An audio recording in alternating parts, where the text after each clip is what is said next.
नमस्कार साथियों।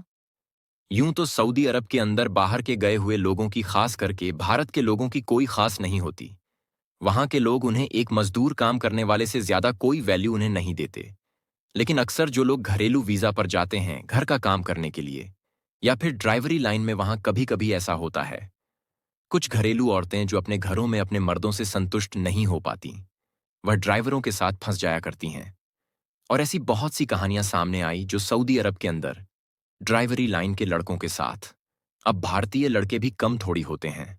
वह अलग बात है कि सऊदी के लोग ज्यादा खूबसूरत, ज्यादा पैसे वाले होते हैं, लेकिन भारतीय लड़के भी कम नहीं होते।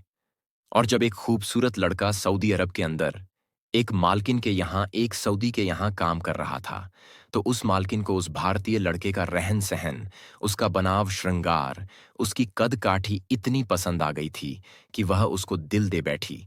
लेकिन लड़का था कि वह उस सऊदी औरत को घास डालने के लिए तैयार नहीं था। वह उसकी तरफ देखता भी नहीं था।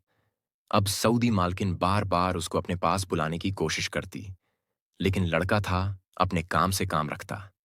एक दिन जब उस सऊदी मालकिन को मौका मिला उससे बात करने का, तो उसने कहा, मैं तुम्हें एक रात के 1,000 सऊदी रियाल दिया करूंगी अगर तुम मेरी ख्वाहिश पूरी कर दो।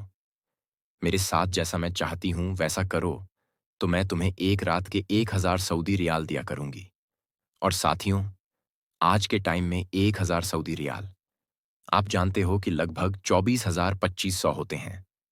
अब आगे क्या होता है, ये सुनने वाली बात है कि वह लड़का कैसे राजी होता है। और अगर राजी होता है तो उसके बाद क्या होता है, सऊदी शेख को जब इस बारे में पता चलता है, फिर क्या होता है। ये आगे बहुत से ट्विस्ट है कहानी के अंदर, बहुत से मोड़ है कहानी के अंदर, जिसे सुनकर के आपका मन भी लगेगा और आपको मजा भी आएगा। तो बिना टाइम बर्बाद किए कहानी आपको सुना रहा हूं।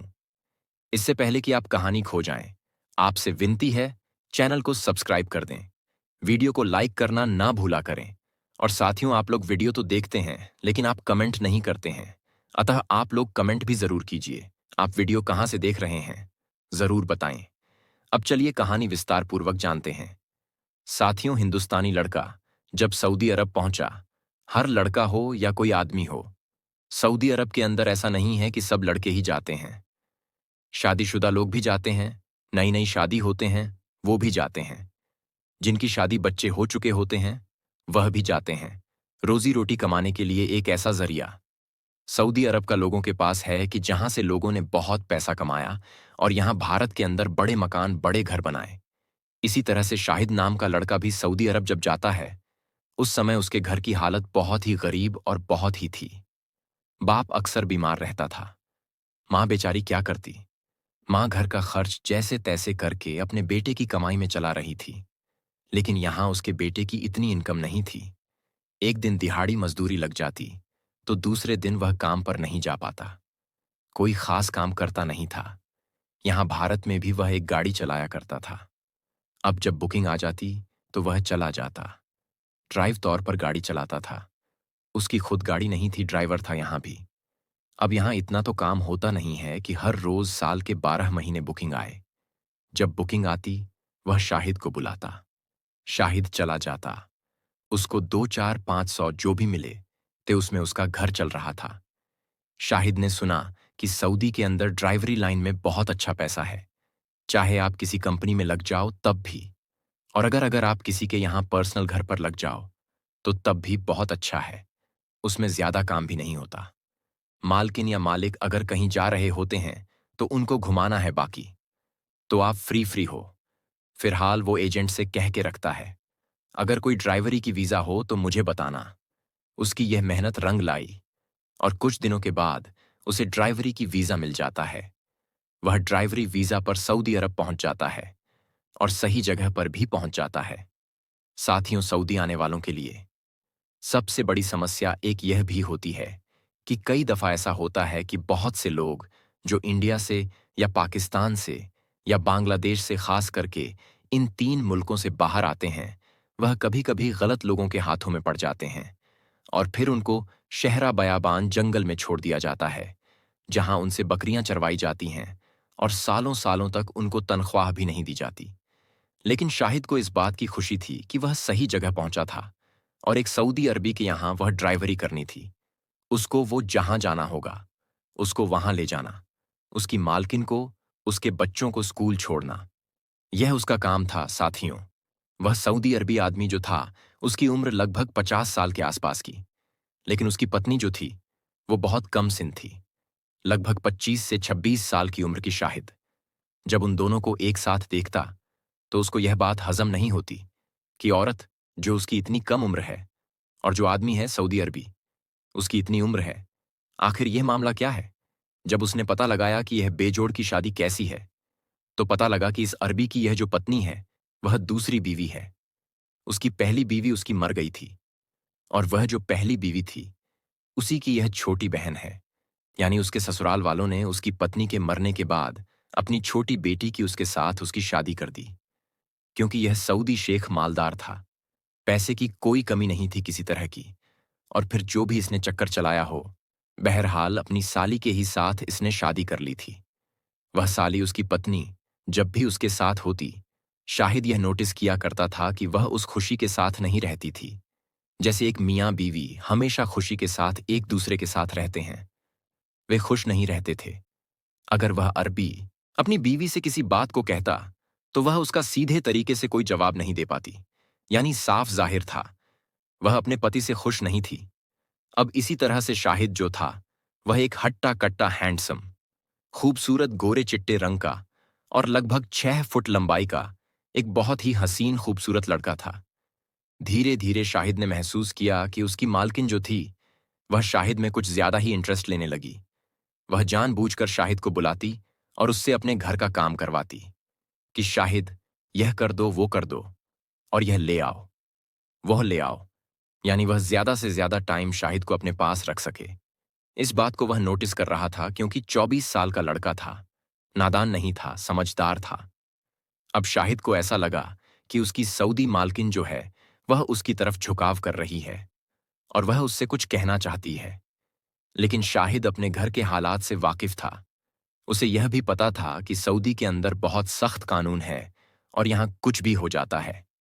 अगर आपकी किसी ने जरा सी शिकायत लगा दी कि इसने गलत काम किया है, औरतों को बुरी नजर से देखा भी है, तब भी यहां बहुत बड़ी सजा मिलती है। इसीलिए वो फूक फूक पर कदम रहा था और ज्यादातर जो उसे सर्वेंट क्वार्टर मिला हुआ था, खाली टाइम में वह वहीं बैठता था, अपने मोबाइल में टाइम पास किया करता था। लेकिन वह सऊदी मालकिन उसको किसी ना किसी बहाने किसी ना किसी काम से उसको वह बुला ही लेती थी। एक दिन उसका सऊदी अरबी जो आदमी था, उस औरत का शौहर, वह बाहर चला गया। बाहर यानी किसी रिश्तेदारी में किसी फंक्शन में गया हुआ था। अब उस औरत को मौका मिल गया, क्योंकि घर रहते हुए वो सऊदी कफील हर वक्त साए की तरह अपनी औरत के साथ में रहता था। शायद उसको भी यह डर हो कि वह उसको संतुष्ट नहीं कर पा रहा है और वह बहक ना जाए। देखिए, मर्द जो है, वह चाहे बिल्कुल नामर्द ही क्यों ना हो, वह अपनी पत्नी को पूरी तरह से या बिल्कुल ही खुश ना कर पा रहा हो, लेकिन वह यह नहीं चाहता कि उसकी पत्नी किसी दूसरे के साथ संबंध बनाए। अगर तू उसकी को पूरा नहीं कर पा रहा, तो फिर वह उसके ऊपर लगाम कैसे लगा सकता है? और इस तरह की औरतें जो होती हैं, उनमें कुछ तो हालात से समझौता कर लेती हैं, लेकिन कुछ औरतें ऐसी होती हैं जिनकी जिस्म की ख्वाहिश उन्हें तड़पाती रहती है, बार बार दमक की तरह उन्हें चाटती रहती है, अंदर ही अंदर उनके बेचैनी रहती है। अब वह कैसे करें, क्या करें? तो फिर वह बीच का कोई ना कोई रास्ता तलाश कर ही लेती है। एक मिसाल मशहूर है कि जागने वाले से जो ज्यादा खतरनाक होता है, ताक में रहने वाला ज्यादा खतरनाक होता है। वह अरबी कफील अपनी पत्नी का बहुत ख्याल रखता था, लेकिन उसकी पत्नी थी कि उसने मौका ढूंढ ही लिया था। वह था शाहिद। जब एक दिन वह किसी शादी के फंक्शन में बाहर गया, तो फिर शाहिद ने अपनी मालकिन के जो छोटे मोटे काम थे वह कर दिए। शाम का वक्त हुआ तो उसकी मालकिन ने उसके लिए बहुत बेहतरीन खाने का बंदोबस्त किया। उसको क्वार्टर से बुलाया और कहा कि शाम को तुम्हें अपना खाना नहीं बनाना है, मेरे साथ खाना खाना है। शाहिद बड़ा परेशान हैरान था। वह कहता कि मैडम, मैं आपके साथ भला कैसे खाना खा सकता हूं? अगर मालिक को पता चल गया तो मेरी तो खाल उधेड़ देंगे, मुझे काम से निकाल देंगे। लेकिन उसने कहा कि तुम डरो मत, घबराओ मत, मैं तुमसे जो कह रही हूं वह करो। फिर शाम का खाना शाहिद ने उसके साथ खाया। उसके बाद जब सोने का टाइम आया, शाहिद अपने क्वार्टर में जा रहा था। उसकी मालकिन ने उसका हाथ पकड़ लिया। शाहिद के पूरे जिस्म में सरसरी सी दौड़ गई थी। उसके जिस्म में बिजली सी एकदम कूद गई थी और वह घबरा गया, पूरा पसीने में भीग गया। उसने कहा कि मैडम, मेरा हाथ आप क्यों पकड़ रही हैं? मुझसे क्या चाहती है? वह कहती है कि शाहिद, आज रात मैं तुम्हें अपने पास सुलाना चाहती हूं। शाहिद को और ज्यादा धक्का लगा। उसने कहा कि ऐसा नहीं हो सकता मैडम, आप खुदा का डर करें। और अगर यह बात किसी को पता चल गई, दूसरी बात यह है कि मैं ऐसा वैसा लड़का नहीं हूं। मैंने कभी किसी औरत की तरफ नजर उठाकर नहीं देखा। मुझे तो अपने घर की परेशानियों में ही, उलझन में ही कभी यह फुर्सत ही नहीं मिली कि मैं किसी औरत की तरफ नजर या किसी लड़की से इश्क लड़ाऊं। अपने घर की जिम्मेदारियों को पूरा करते करते भारत से सऊदी अरब तक पहुंच गया हूं। उसकी मैडम ने कहा कि घबराते क्यों हो, तुम्हें पैसों की जरूरत है, मैं तुम्हें पैसे दूंगी। उसने कहा कि मैडम, मुझे तनख्वाह मिल रही है, मुझे वही काफी है। ईमानदारी के साथ जो मुझे तनख्वाह मिलती है, उसके अलावा मुझे और कुछ नहीं चाहिए। मैडम उसको हाथ पकड़कर बिस्तर पर ले जाती है, वहां जाकर आराम से बिठाती है। कहती हैं कि शाहिद, मजा तब तक नहीं है जब तक दोनों पार्टी रजामंद ना हो। अगर तुम राजी नहीं होंगे तो मैं भला कैसे तुम्हारे साथ सुख प्राप्त कर सकती हूं? इसलिए मैं कहती हूं कि अगर आज रात तुम मेरी ख्वाहिश को पूरा कर दो तो मैं तुम्हें 1,000 रियाल, सऊदी अरब की करेंसी के 1,000 रील, जो इंडिया में लगभग 20,25,000 बनते हैं, वह पैसे तुम्हें दूंगी। अगर तुम मेरी ख्वाहिश को पूरा कर दो। लड़का मना करता रहता है। वह उसके सामने रोने लगती है और कहती है कि शाहिद, तुम नहीं जानते कि यह मेरा जो शौहर है, यह मेरा पहले बहनोई था। मेरी बहन का इससे निकाह हुआ था। किसी कारणवश मेरी बहन की जो है वह डेथ हो जाती है और फिर मेरे घर वाले इसके साथ ब्याह देते हैं, क्योंकि यह बहुत दौलतमंद है। घर वालों ने इसकी उम्र को नहीं देखा कि इसकी उम्र क्या है, बस यह देखा कि इसके पास पैसा बहुत है। ये नहीं देखा कि इसके पास अब ताकत भी बची हुई है या नहीं बची हुई है। इसलिए जो मेरी उम्र 25 साल है, इस वक्त मुझे एक जवान मजबूत आदमी की जरूरत है, जो मुझे खुशी दे सके, जो मुझे खुश रख सके। औरत को सिर्फ पैसा ही नहीं चाहिए होता है कि वह पैसे से खुश रहेगी। औरत को चाहिए होता है तन का सुख, मन का सुख। जब उसको तन का सुख मिलेगा तो वह ऑटोमेटिक खुश रहेगी। मेरे शौहर के अंदर वह ताकत नहीं है जो वह मुझे खुश रख सके। इसलिए अगर मैं कहीं बाहर इस तरह के काम नहीं कर सकती, पहली बात तो मेरा पति मुझ पर नजर रखता है, जाने ही नहीं देता। कहीं इधर उधर मैं अकेली कहीं जा भी नहीं सकती हूं। अब अपने जिस्म की आग वो मुझे रात को तड़पा करके छोड़ देता है। बीच मझधार में ना मैं इधर की रहती हूं, ना इधर की रहती हूं। लेकिन जब से तुम यहां हमारे यहां जॉब करने आए हो, काफी दिनों से मेरी नजर तुम्हारे ऊपर गड़ी हुई थी और मैंने ये सोचा कि मेरी ख्वाहिश को शाहिद पूरा कर सकता है। बस इसलिए मैं तुम्हारे आगे हाथ जोड़ती हूं कि तुम मेरी खुशियों को वापस कर दो। जो मैं तुमसे खुशियां चाहती हूं, जो मैं तुम्हारे साथ थोड़ा सा वक्त गुजारना चाहती हूं, वह वक्त मेरे साथ गुजार लो। तुम्हारा बड़ा एहसान होगा और बदले में मैं तुम्हें पैसे दूंगी। उस वक्त शाहिद कुछ समझ नहीं पा रहा था। एक तरफ उसको अपना बीमार बाप, उसकी परेशान माँ, उसकी बहनें जिनकी उसे शादियां करानी थीं, उसका घर बनाने का सपना, बहुत सारे सपने, बहुत सारी समस्याएं एक इंडियन आदमी के सामने होती है जब वह सऊदी अरब के अंदर या कुवैत के अंदर, बहरीन के अंदर, कतर के अंदर, गल्फ मुल्कों में, गल्फ कंट्री में जब वह काम करने जाता है, बहुत समस्या होती है। उसके सामने शाहिद के सामने थी। वह शाहिद से कहती है कि देखो शाहिद, मैं तुम्हें ब्लैकमेल कर सकती हूं। कि शाहिद ने रात तन्हाई में मुझे अकेला देखकर मुझे छेड़ा है, लेकिन इन चीजों से कुछ नहीं होगा। तुम बिना मतलब में बेकसूर होते हुए तुम गिरफ्तार हो जाओगे। मैं तुम्हें धमका सकती हूं, डरा सकती हूं, लेकिन मैं चाहती हूं कि तुम खुशी के साथ मुझे खुश करो। शाहिद सोच में था। उथल पुथल मची हुई थी। उसके अंदर वह किसी नतीजे पर नहीं पहुंच पा रहा था। एक तरफ उसे इतने सारे पैसे नजर आ रहे थे कि मालकिन के साथ वह एक रात गुजारे तो 1,000 रियाल मिलेंगे।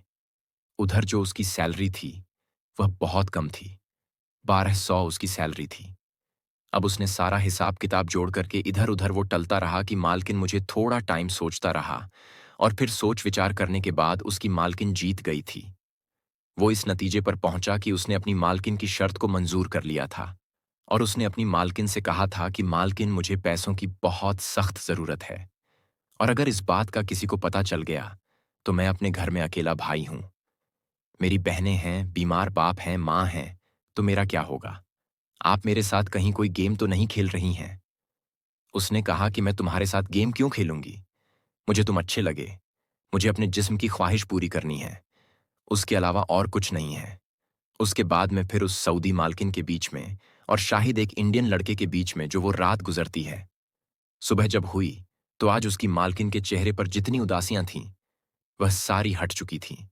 जो वह खामोश रहती थी, जो वह परेशान रहते थे, वह सारे बादल छट चुके थे और आज वह एक फूल की तरह खिली हुई थी, जैसे कोई कली खिली हुई और एक बेहतरीन खूबसूरत फूल बन जाती है। क्योंकि जब औरत को जिस्मानी सुख मिलता है तो उसकी अजीब ही खुशी होती है दोस्तों। इसी तरह से जावेद वहां पर लगभग लगभग 3 साल का अरसा उसने उस सऊदी मालकिन और मां के यहां गुजारे। लगभग उसके जाने के बाद उस सऊदी मालकिन और जावेद के बीच 1 साल बाद में यह संबंध बने थे और फिर 2 सालों तक लगातार उस सऊदी मालकिन ने उसके साथ वह संबंध बनाती रही। लेकिन आखिरकार एक दिन उस सऊदी शेख को जावेद के ऊपर शक हो जाता है। इस बीच में शाहिद ने बहुत पैसा अपने घर भेज दिया था। जितनी उसकी सैलरी उसको महीने में मिलती थी उससे दुगने यानी हिस्से करो।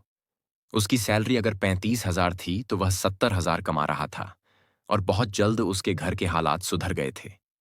उसकी बहनों के रिश्ते भी अच्छी जगह हो गए थे। बाप का भी इलाज होकर वह भी ठीक हो गया था, यानी उसके काफी हद तक काफी सपने पूरे हो चुके थे। उस 2 साल के बाद जब सऊदी अरबी शेख को शक हुआ कि वह अपनी पत्नी को खुश नहीं कर पाता और जो आदमी इस तरह के होते हैं, नामर्द या कमजोर किस्म के होते हैं, उन्हें भी अच्छी तरह से पता होता है कि वह अपनी बीवी को खुश नहीं रख पा रहे हैं, लेकिन वह अपनी आन के चलते ना तो वह अपनी पत्नी को छोड़ पाते हैं और ना ही वह उसको खुश कर पाते हैं। अब वह भी काफी समझदार था, काफी कुछ समझ रहा था कि उसकी पत्नी जो उससे बात नहीं करती थी वह हर वक्त उससे खींची रहती है। अचानक से इतनी खुश कैसे रहने लगी? जब उसने नजर रखनी शुरू की तो अब उस लड़के के ऊपर उसको शक हो गया था, इसलिए उसने देखा कि बात आगे बढ़े। उसके बाद उसने शाहिद को नौकरी से निकाल दिया और उसने कहा कि तुम मेरे यहां अब नौकरी नहीं कर सकते क्योंकि तुम्हारे और मेरे पत्नी के दरमियान शायद कुछ चल रहा है। मुझे ऐसा शक है, यानी पूरी तरह से वह कंफर्म नहीं था। उसने कहा कि बात आगे कुछ इस तरह से बढ़े। शाहिद ने हाथ जोड़ करके कहा कि साहब, कुछ ऐसा नहीं है, मैं एक गरीब आदमी हूं। उसने कहा कि मैं तुम्हें कुछ नहीं कह रहा हूं, लेकिन अब तुम मेरे यहां नौकरी नहीं कर सकते। उस सऊदी अरबी ने उसकी पासपोर्ट वापस कर दिया था और फिर वह इंडिया अपने घर आ गया। भारत आने के बाद उसने जो बताए अपने हालात के सऊदी अरब के अंदर उसके साथ ऐसा वाकया भी गुजरा है, तो ये उसने खुद की जबानी बताया था। तो साथियों, ऐसे भी हालात कभी कभी आदमी के सामने आ जाते हैं और ऐसी एक नहीं बल्कि बहुत सी ऐसी मिसालें हैं कि पाकिस्तानी लड़कों के साथ में, इंडियन लड़कों के साथ में, सऊदी अरब की औरतें, बल्कि उनके साथ में उन्होंने रात ही नहीं गुजारी, बल्कि उनके प्यार में वह पढ़ करके सऊदी अरब छोड़ करके वह इंडिया आई है। ऐसी कई मिसालें हैं सऊदी अरब छोड़कर जो अरबी औरतें पाकिस्तान गई हैं, बहुत सी। और आगे मैं आपको इस तरह की स्टोरी और सुनाता रहूंगा, फिर एक नई कहानी के साथ। जय हिंद, जय भारत।